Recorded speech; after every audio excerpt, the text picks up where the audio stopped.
Hello friends, मैं आप सभी को बीएससी एग्रीकल्चर साइंस के 4th सेमेस्टर से relative subject problematic soils and there management के कुछ इम्पॉर्टेंट क्वेश्चन बता रही हूँ।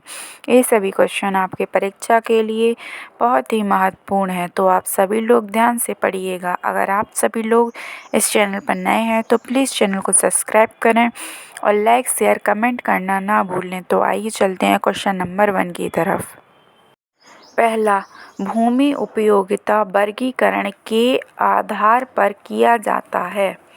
आर्थिक और सामाजिक विश्लेषण, परिवर्तन की आवश्यकता, मृदा सर्वेक्षण, सूचना और भूमि उपयोग के प्रकार। अगला, रिमोट रेसिंग शब्द किसने दिया? Evelyn L Pruitt. अगला, ईसी मीटर को मापा जाता है घुलनशील लवण मृदा के लिए। अगला, एन उर्वरक में अधिकतम एन सामग्री पाई गई? निर्जल अमोनिया। अगला, रॉक फॉस्फेट में P2O5 होता है 20 से 40%। अगला, P2O5 से P की गणना के लिए रूपांतरण कारक है P2O5X 0.44। अगला, घटना सिलिकेसाइड किस मिट्टी में पाया जाता है? वर्टिसोल। अगला, कौन सा कार्बनिक अंश अम्ल और क्षार दोनों में घुलनशील नहीं होता? ह्यूमिन। अगला, मुनसेल रंग चार्ट में ह्यू10 के रूप में दर्शाता है? पीला। अगला, फील्ड क्षमता के लिए पीएफ स्केल है 2.5। अगला, हाइड्रोजन बॉन्ड किस मिट्टी के खनिज में पाया जाता है? काओलिनाइट। अगला, लैटेराइट मिट्टी के आधार संतृप्त हैं 40% से कम। अगला, सल्फर का स्थिरीकरण मिट्टी में तब होता है जब C/S अनुपात होता है 400:1। अगला, विनाइट्रीकरण की प्रक्रिया है कमी की। अगला, सूक्ष्मजीव नाइट्रेट से नाइट्रेट में रूपांतरण में शामिल होता है नाइट्रोबैक्टर।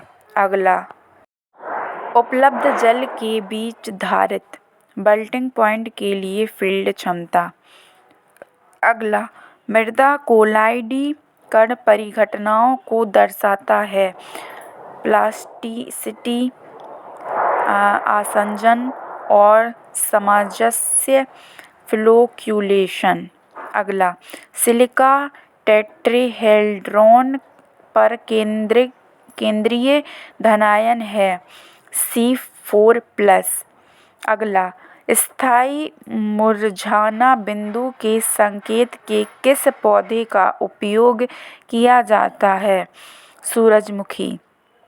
अगला, अभ्रक एक प्रकार का मिट्टी का खनिज है 2:1। अगला, यूरिया एक प्रकार का उर्वरक है कृत्रिम नाइट्रिफिकेशन अवरोधक। अगला, थोरिया का रासायनिक सूत्र है SCNH2। अगला, थोरिया में N सामग्री पाई जाती है 36.8%। अगला, बनावट विश्लेषण के लिए ली जाने वाली मिट्टी की मात्रा 20 ग्राम। अगला, एलाइट में K2O सामग्री के बीच भिन्नता थी 6:10। अगला, 10 डिग्री सेल्सियस से अधिक से नीचे रहने वाले सूक्ष्मजीव को कहा जाता है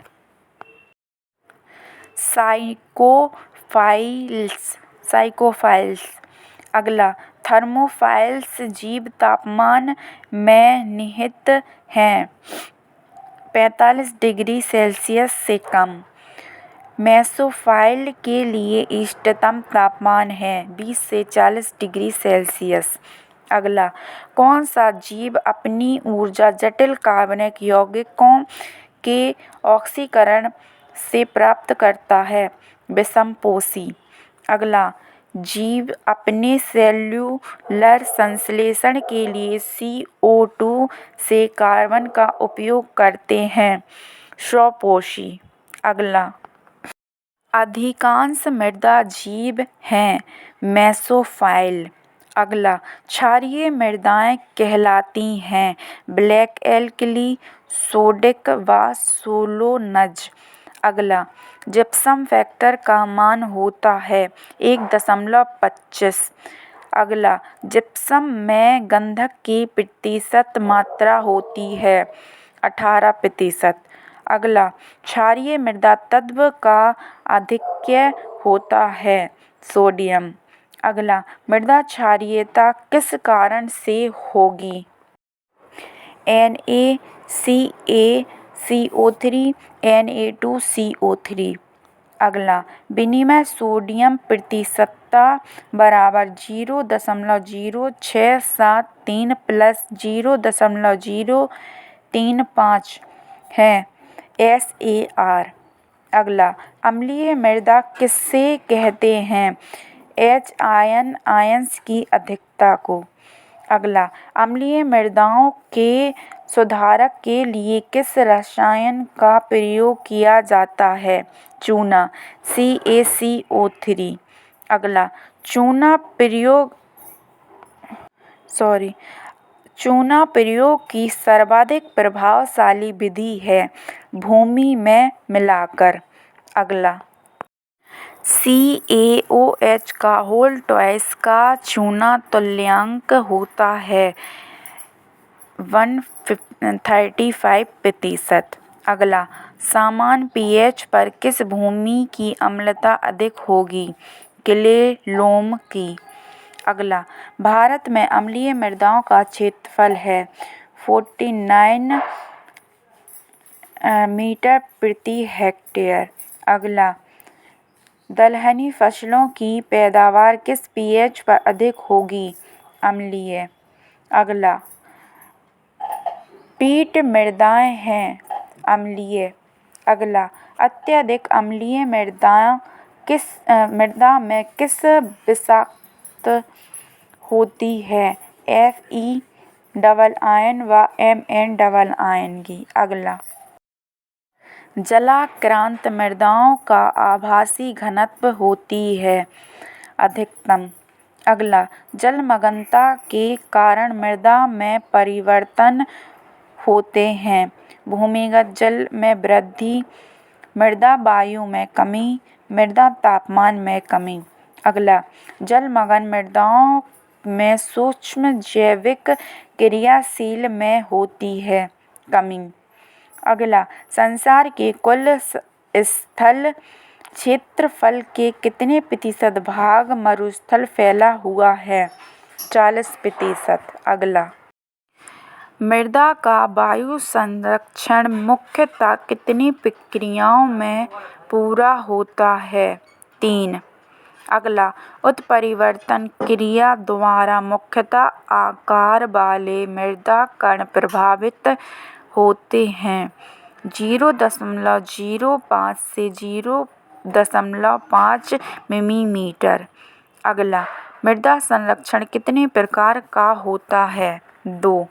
अगला, भूमि में उपस्थित जीवाश्म पदार्थ को प्रभावित करते हैं मृदा कटाव।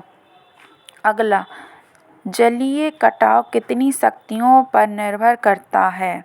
2। अगला, U आकार की अवनालिकाओं का निर्माण किस प्रकार की भूमि में होता है? अधोस्तर की भुरभुरी भूमि में। अगला, अवनलिका क्षरण की कितनी अवस्था हैं? 4। अगला, भूमि क्षमता वर्गीकरण में वर्ग होते हैं 8।